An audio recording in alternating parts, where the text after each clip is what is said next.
The digestive system and our body's metabolism overall is very important for the overall functioning of our body. And this is because this is the process that's going to take the food that we eat, it's going to break it down so that our body and our cells have the energy that they need to carry out their daily functions. Now, if we talk about the digestive system in more detail, it is made up of two different sets of organs. First, we have the alimentary canal, and the alimentary canal is going to perform the whole range of digestive functions. This means that it is going to include ingestion, digestion, absorption, and then also defecation. In addition to that canal, we also have some accessory digestive organs, and the main function of those is going to be to assist in the process of digestive breakdown. And the main way that they're going to do that is that they are going to be involved in producing certain enzymes that will help to break down food molecules. Here's a view of the digestive system. You can see that it does start with the mouth, and that's going to be where we ingest our food. And then it's going to pass down into the abdomen, where we're going to have a number of different accessory organs, and then also the overall alimentary canal that fully breaks down that food. If we talk about the alimentary canal in more detail now, this is also called the gastrointestinal tract or the GI tract. This is going to be the passageway of food through the body. So we're talking about movement of food into the mouth, so that would be the entry point. And then from the mouth, it's going to enter the pharynx, then the esophagus. That will go to the stomach, the small intestines, large intestine, and then out the anus. So that is the canal that is basically a tube that runs all the way through the body. And as our food passes through, our body and our cells are going to extract what they can from that food, and then they're going to get rid of the waste. Now, if we start looking at the various parts, and we start with the mouth is the entry point for the food. And this is a part that's very obvious to us because this is visible to the outside of our body. It's a mucous membrane lined cavity where we will actually put the food in. So this is the ingestion point. When food actually enters our mouth, it is going to do two things. It's going to be mixed with saliva, so our mouth will produce saliva to mix with the food, and that saliva will actually begin the breakdown of the food. And then in addition to that, obviously we're going to be chewing the food, and that chewing process is called mastication. So we are beginning the physical breakdown of that food into smaller pieces. The pharynx is going to be the next place that the food is going to enter when it exits our mouth. The pharynx, there's two parts of it. We have the oropharynx and we have the laryngopharynx. And basically the food is going to enter this, and when it does enter the pharynx, we're going to have alternating contractions of muscle layers there. And the goal of this is going to be to propel the food into the esophagus, which is the next passageway in the alimentary canal. Now, the propelling of the food into the esophagus with these muscle contractions, this is called peristalsis. And it's important to understand that it's really the muscle contractions that are propelling food from one compartment to the next compartment, and that's going to be throughout the entire digestive system. So through this GI tract, it's not gravity that's taking the food from our mouth all the way through. It is really this peristalsis or alternating muscle contractions. The next entryway or passage that the food is going to pass through is the esophagus. So when it leaves the pharynx, it will enter the esophagus, and the esophagus is the passageway that is going to take it all the way down to the stomach. So this runs from the pharynx to the stomach. We can see that in this picture here, and the organ that we're starting to see way down at the very bottom, this is the top of the stomach. So the esophagus is delivering the food to that particular region. Now, as it does this, there are going to be basically 4 tissue layers in the esophagus. The first one is the mucosa. This is the innermost layer, and this is going to line the cavity there, so line the inside of the esophagus. Then we're going to have the submucosa. This contains blood vessels, nerve endings, lymphoid tissue, and then also some lymphatic vessels. The third layer is the muscularis externa. This is a muscle layer, so that is certainly involved in the peristalsis. And then we also have the serosa, which is the outermost layer of the wall. The stomach itself is going to be the next compartment that the food is entering. The stomach, a lot of times we think of this as a temporary storage tank for the food. It is also, besides just storing food, this is going to be a site where we do have some food breakdown, or we really start to begin the chemical breakdown of the food in this compartment. So we can see here that the food is going to enter here from the esophagus. It's going to spend a little time in the stomach, and then it's going to be exiting through this pyloric sphincter or valve. And this is where we'll see it actually enter into the next part of the alimentary canal, which is going to be the small intestines. Here's just another closer look at the stomach compartment. The stomach does have a lot of folds or gastric pits, and these are going to create a larger surface area where we can have a lot of different enzymes and things like pepsinogen secreted to help begin that breakdown of the food or chemical breakdown of the food. So food that's leaving the stomach, it has been subject to some chemical breakdown, and it actually is going to look like kind of heavy cream. It's going to have a whitish color to it, and we refer to that as chyme. The small intestines is our next portion of the gastrointestinal tract or GI tract. This is the major digestive organ. So in this organ, we are going to have some physical breakdown of the food, but we're really getting a lot of that chemical breakdown of the food. This is, if you were to stretch it all out, it's about 2 to 4 meters long. It's a long muscular tube. So that would be the length of it when we're talking about an adult, a human adult. And you can see it in the image right here. It's all folded up there. We do have 3 different parts to it that we do typically distinguish between. We have the duodenum, which is going to be the part that connects to the stomach, and this would be connected with the pyloric sphincter. So the pyloric sphincter is going to be located right up here, and this is going to control food movement into the small intestine. So when it first enters the small intestine, it will go into the duodenum, then it's going to pass through to the jejunum, and then it's going to pass down the ileum. So all of these together, these 3 main parts, they are making up the small intestines. And the job of the small intestine is going to be for chemical breakdown. So we will have enzymes that are actually breaking the food into smaller pieces. The liver and the pancreas, they are going to be located very near to the small intestines, and their job is going to be to secrete enzymes and then also bile, and this is going to enter into the duodenum. This is the very first part of the small intestines, so they are secreting those enzymes, and they will facilitate the chemical breakdown of the food particles. Here's a closer look at the small intestine itself. Again, showing that we have a large surface area, again, on this organ, just like we do on the stomach. And all of these little villi that you have here, these are the increased surface area. So it is folded so that there's a lot of surface area there. There are a lot of cells there that are able to absorb things from the food that we are breaking down. So this food is going to pass through this long passageway of the small intestines, and it's going to be broken down as it passes through. We're also going to have the peristalsis, so this muscular movement that's going to help propel the food through this digestive tract. The large intestines comes right after the small intestines. The large intestine's job is basically to dry out what was indigestible. So it's going to dry out or remove water from the food residue. So it absorbs that water, and the idea is that we want to eliminate the food residue. So everything that we were not able to physically break down and chemically break down, we want to get that out of the body. So this is going to eliminate residue from the body as feces. Where the small intestines is about 2 to 4 meters long, this is smaller, but it does have a larger diameter to it. This is going to be about 1.5 meters long. It's again a muscular tube, so it will be contracting, and that will propel the food on through this particular tract.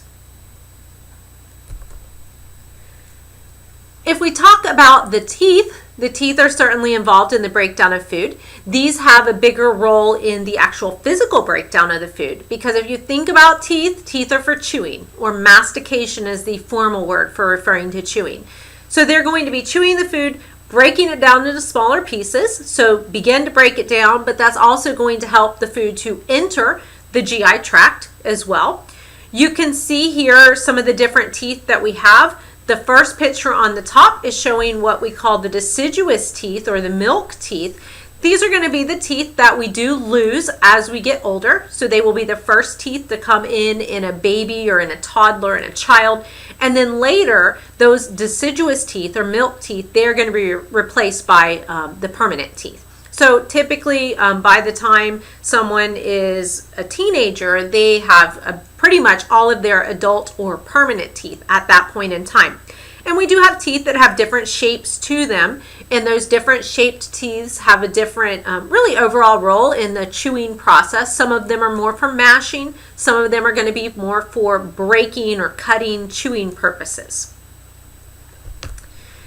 Here's a look at the tooth structure itself. The tooth itself is going to be embedded in bone in our jaw, and then we're going to have the tooth, which itself is a living tissue.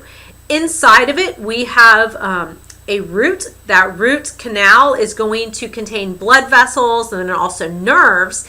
And this, sometimes we can sense it on the outside of the teeth if the enamel is not in real good shape.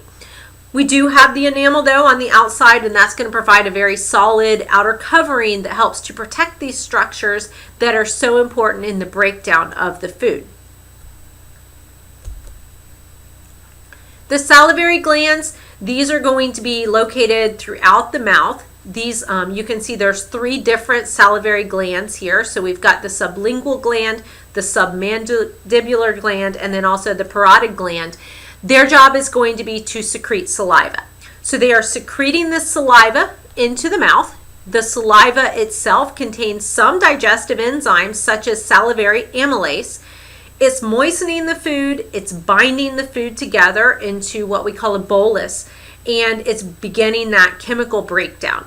So even inside the mouth, when we first ingest the food, we are beginning the physical breakdown because we're chewing it, and then we're also beginning the chemical breakdown using enzymes such as salivary amylase. The pancreas is going to play a big role as an accessory organ in this process. It is located very near the beginning of the small intestines, and its job is to produce enzymes. The enzymes that it actually produces are going to be involved in the breakdown of all different types of digestible food. We are secreting enzymes from the pancreas into the duodenum, and the pancreas itself is also going to produce insulin and glucagon. And those two hormones are very important for regulating blood glucose levels. The liver is the largest gland that we have in the body, and the liver produces bile. That bile is going to enter into the duodenum, so the very beginning of the small intestine, and this is going to be involved in helping to break down fats, so helping to emulsify the fats that we are consuming. The gallbladder is going to be a much smaller organ. This is located right there underneath the liver itself. It's shown here in green in this picture. And the gallbladder is going to be responsible for accepting backed up bile. So that's bile that's backing up from the small intestines. Once the gallbladder accepts that backed up bile, it's going to concentrate it by removing some water from it. And then it's going to make that concentrated bile available to the duodenum if it does need that later. We talk about the functions of the digestive system now. We've talked about the parts of it. And in this picture here, we can see the different functions that the digestive system has. Number 1 is going to be ingestion. That's basically just taking the food in. The second thing that happens is we begin the mechanical breakdown. The mechanical breakdown is going to happen with the teeth, so beginning with the mastication process, but then also as the food is passing through the gastrointestinal tract, it's going to be broken down some by the muscle contractions that are taking place. That food is going to be propelled. That's another function of the digestive system, to just propel the food through. And then digestion itself is really referring to the chemical breakdown. So the breaking apart of the molecules that make up our food, and that is going to be with enzymes involved in that process. Absorption is also going to be a role of the digestive system. So what we are breaking down with the digestive process is going to be absorbed into the blood vessels. It's also going to be absorbed into the lymph vessels. And then last thing that the digestive system needs to do is it needs to rid the body of the indigestible food. So the things that we were not able to break down, they are going to be released from the body through the process of defecation. Now, if we talk about the functions of the digestive system along with some of the different parts of the digestive system, the mouth, the pharynx, and the esophagus, these have a role in, first off, physical breakdown of the food into smaller particles. This is going to begin in the mouth with the chewing process, and certainly the teeth are going to be helping a lot with that chewing. The second thing is that we are going to also begin the chemical breakdown of the food because we are going to have a number of enzymes such as salivary amylase that's going to start to break down food, and specifically salivary amylase is going to be breaking down starch molecules. Deglutition is going to be the process of swallowing. This swallowing is going to move the food from the mouth into the pharynx. Propulsion of the food is going to be important. This is going to take place with muscular contractions, and this is going to move the food through the pharynx and then also the esophagus. Here we have an up-close look at the functions of the mouth, the pharynx, and then also the esophagus. In the first picture, we see the bolus of food. This is the food that's present in the mouth, and this food is being chewed by mastication, and then we also are mixing it with salivary amylase, and then that food bolus is going to move through into the pharynx.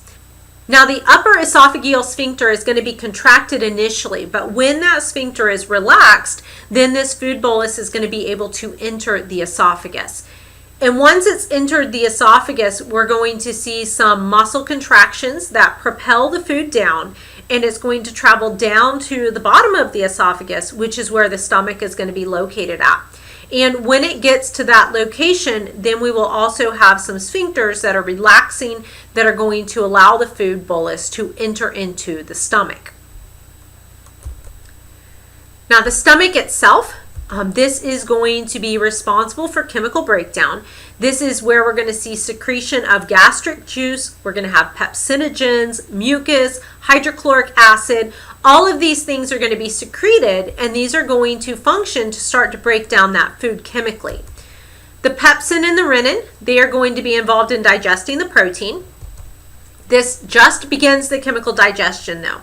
It is not the main site of chemical digestion, or what we mean by that is this is not where most of the chemical digestion or food breakdown takes place, because that is going to take place as it passes through that very long small intestines.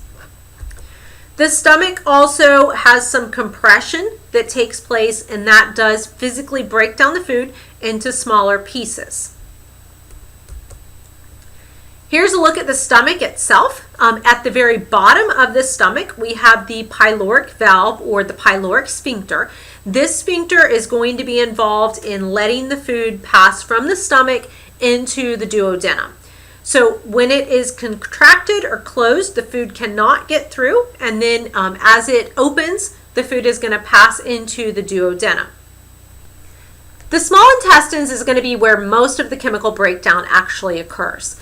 The small intestines is pretty long. This is 2 to 4 meters of tubing, and that 2 to 4 meters of tubing is going to slowly break down the food using some different enzymes. These enzymes are going to be found primarily in the pancreatic juice, which is going to be secreted from the pancreas, and it's going to enter the small intestines.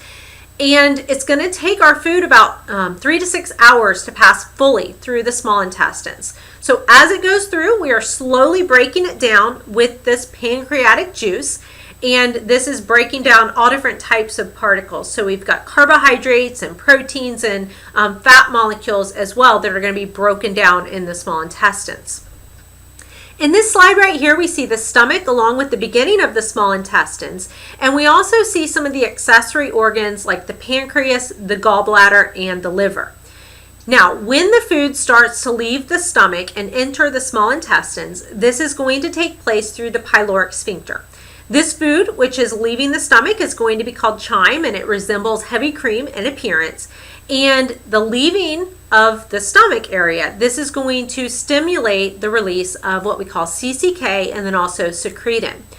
These molecules are going to enter into the bloodstream, and then once they're entered into the bloodstream, they're going to stimulate other things to happen. The CCK specifically is going to induce the pancreas to produce pancreatic juice. We're going to have secretin that's going to cause the liver to produce more bile. And this is also going to be affecting the gallbladder, because the CCK is going to stimulate the gallbladder to release stored bile that it does have. So all of this is going to cause more pancreatic juice to enter into the duodenum, so enter into the small intestines, and that will certainly help in the chemical breakdown of the food particles. The large intestines is going to come right after the small intestines, and by the time we get to the large intestines, the chemical breakdown of the food has taken place. So the body has extracted what it can from the food, and the job of the large intestines is going to really be to get rid of what was indigestible. There is going to be some metabolism of nutrients by bacteria that do live inside of our bodies. We're going to also have some absorption of some vitamins, some ions, and then most of the remaining water that is present in the food. Eventually, the food is going to move towards the colon, where it will ultimately be released from the body.